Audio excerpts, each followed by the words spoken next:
Kita hari ni Cik Tuan dan Puan sesuai janji bibir kami tadi untuk Cik Tuan dan Puan pada pagi hari ni, Cik Tuan dan Puan, di bahagian kedua ni kita ada tamu istimewa ataupun jemputan istimewa yang hadir di Detak Melayu di Riau Televisi pada pagi hari ni. Kita sapu langsung jemputan kita. Langsung saja kita sapu. Ini Bapak Dr. Haji Samsul Rizal SAMM.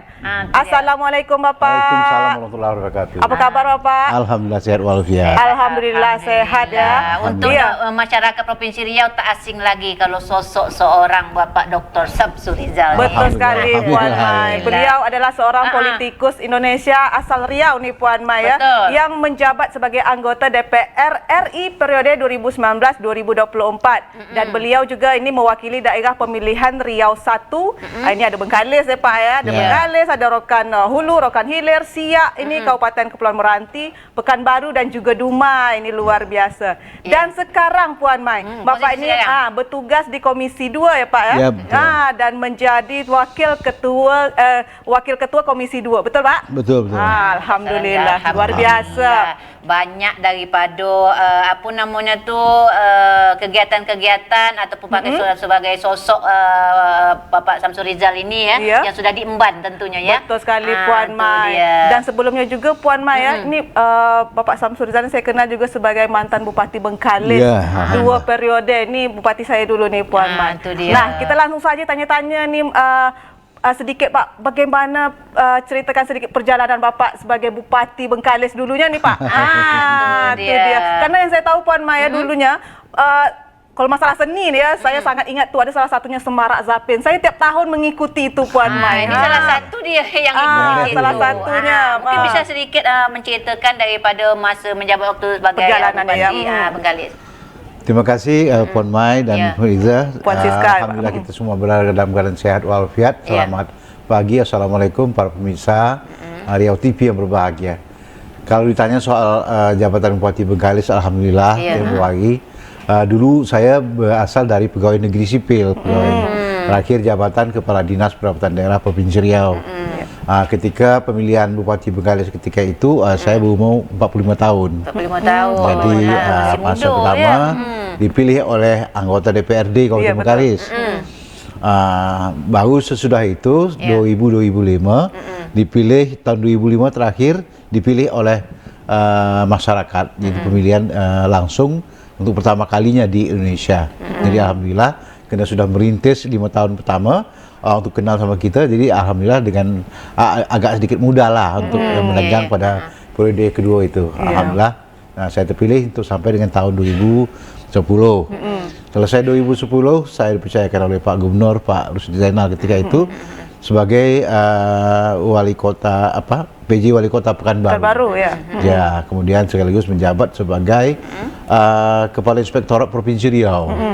Dan Provinsi Riau ketika itu sebagai tuan rumah penyelenggaraan Pekan Olahraga Nasional, saya juga ditugaskan oleh Pak Gubernur Pak Rusdi Zainal ketika itu sebagai ketua harian penyelenggaraan Pekan Olahraga. Semuanya alhamdulillah berjalan dengan baik dan sukses. Baik PON, baik Bupati, baik Wali Kota, alhamdulillah. Alhamdulillah ya Pak ya.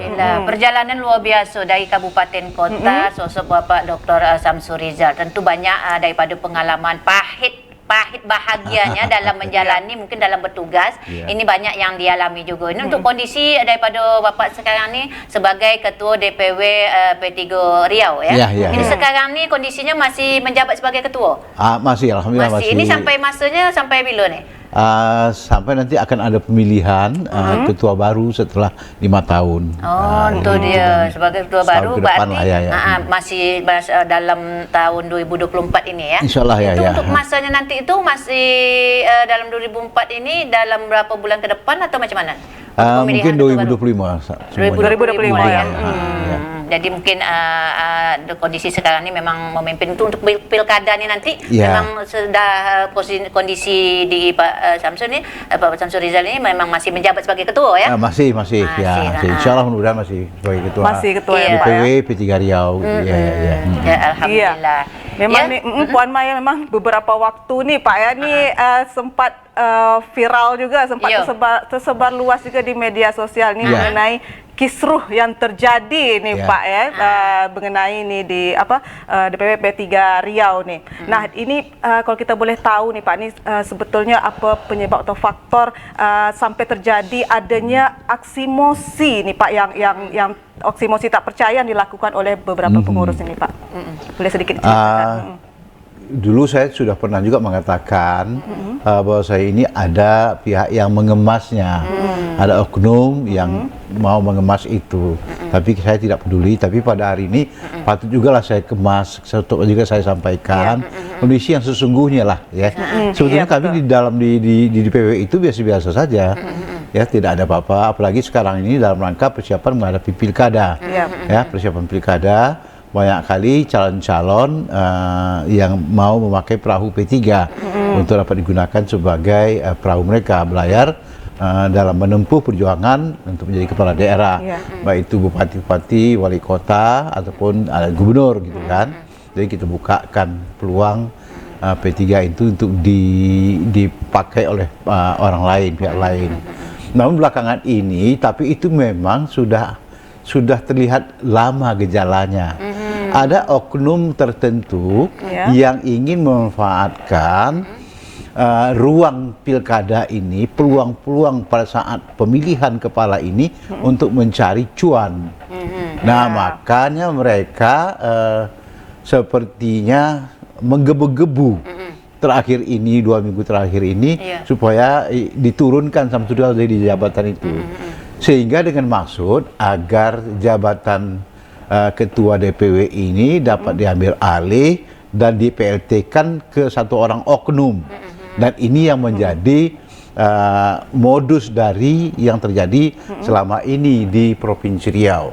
Terus terang saja kami katakan, pada pemilu atau pilkada tahun 2019, ada seorang pejabat kepala daerah yang mengadu kepada saya mengatakan dia sudah menyerahkan uang ratusan juta rupiah kepada oknum tertentu, tapi dia tidak dapat perahu P3.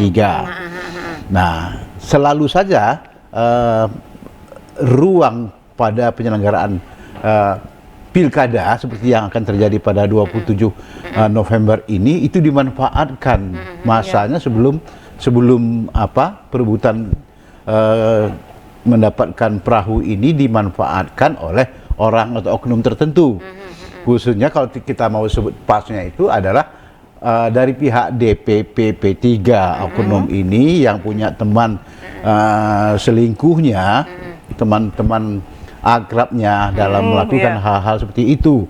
Seperti juga tahun-tahun sebelumnya, jauh pemilu tahun sebelumnya, inilah mereka manfaatkan peluang itu untuk dapat memanfaatkan, dijadikan sumber keuangan mereka, sumber untuk mendapatkan cuan.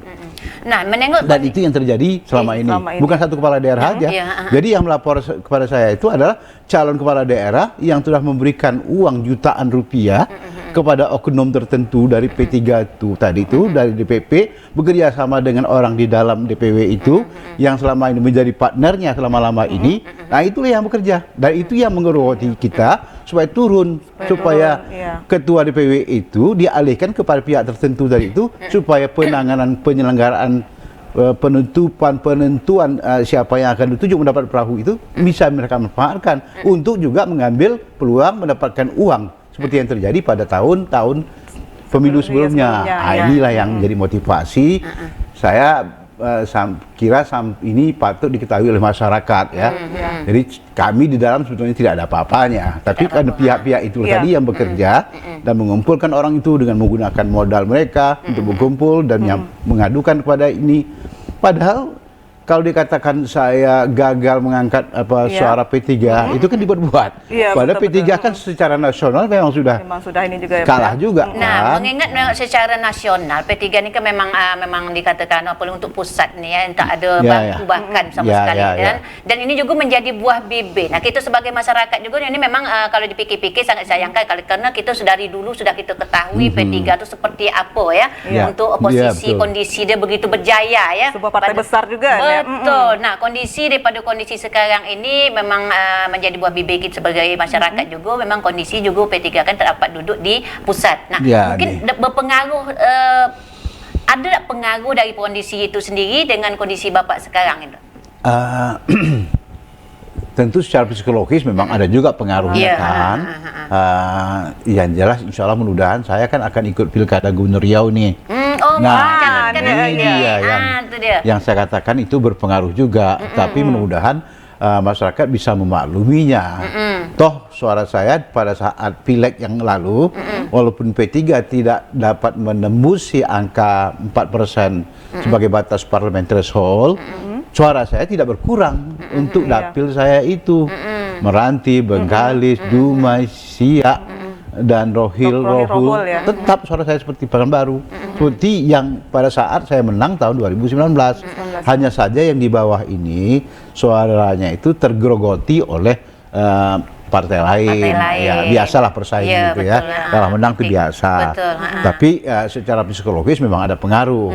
Tapi mudah-mudahan dengan pertemuan kita pada hari ini dapat kita jelaskan bahwa ini bukanlah kesalahan kita dari DPW, tapi ini memang secara nasional suara P3 itu memang turun jauh ke bawah, terutama para kader-kader kita. Yaitu. Nah, untuk Bapak sendiri khawatir dengan kisruh ya ataupun permasalahan di tubuh P3K di Provinsi Riau ini untuk kondisi Bapak sebagai ketua DPW Riau, kemudian kondisi Bapak juga sebagai sosok untuk mencalonkan diri insya Allah nanti kan untuk memimpin negeri ini. Sebetulnya khawatir betul tidak, cuman patut kita khawatiri sebagai tanggung jawab moral kita. Saya kan mesti punya rasa khawatir, kerisauan. Ya. Kalau tidak risau saya dengan suasana seperti itu, artinya saya tidak punya tanggung jawab moral untuk partai saya. Tapi kenapa saya risau? Karena ini bisa diartikan lain oleh masyarakat. Tambah lagi dalam Rapimnas yang ke-9, kira-kira 2 minggu yang lalu, kita sudah diarahkan ya sebagai partai yang mungkin sekali ini tidak berhasil. Kita ingin memanfaatkan suasana pilkada ini untuk mengangkat kembali citra P3. Nah, masing-masing kader P3 diharapkan dapat ikut mencalonkan diri sebagai kepala daerah, baik itu sebagai bupati, wakil bupati, wali kota, wakil wali kota, gubernur dan wakil. Nah, sehingga kalau dia menang, itu bisa mengangkat status partai P3 itu sendiri. Nah, oleh karena itu ini memang kita patut dikhawatirkan, kan sudah diarahkan oleh Ketua Umum, PLT Ketua Umum P3 itu agar kita betul-betul menjaga suasana seperti ini, agar dijaga ketertiban, tapi ini tak terjadi dengan kawan kita itu, oknum tadi yang saya sebutkan. Dia tidak mau memperhatikan itu. Dia tetap menggerakkan orang-orang itu untuk mau ribut di dalam partai. Ini yang kita kesalkan, ini kita khawatirkan. Juga ya, Pak, ya, semoga dengan acara ini, ya sebagai provokator atau apa, bisa dilihat oleh Ketua Umum, bisa memaklumi suasana internal di partai DPP 3 ini. Sebetulnya kondisi real sebetulnya seperti ini. Ada pihak tertentu yang punya kepentingan dalam suasana pilkada ini untuk mendapat keuntungan secara sepihak. Nah, ini yang kita tidak inginkan. Kita ingin nama P3 tetap bagus gitu ya. Jangan terulang supaya terjadi ada calon kepala daerah yang melaporkan dia tidak dapat perahu, uangnya sudah diambil gitu ya. Dalam suasana tertentu ini yang tidak bagus. Nah, ini yang mau diulang oleh pihak mereka itu lagi. Kita jaga ini. Baik. Ya, Pak. Ya, Puan Mai, kita tahan dulu, Puan Mai. Banyak simpan dulu pertanyaan Puan Mai. Betul, ini sangat menarik juga Puan Mai, perlu adanya klarifikasi masalah kisruhnya di P3 di Riau ini.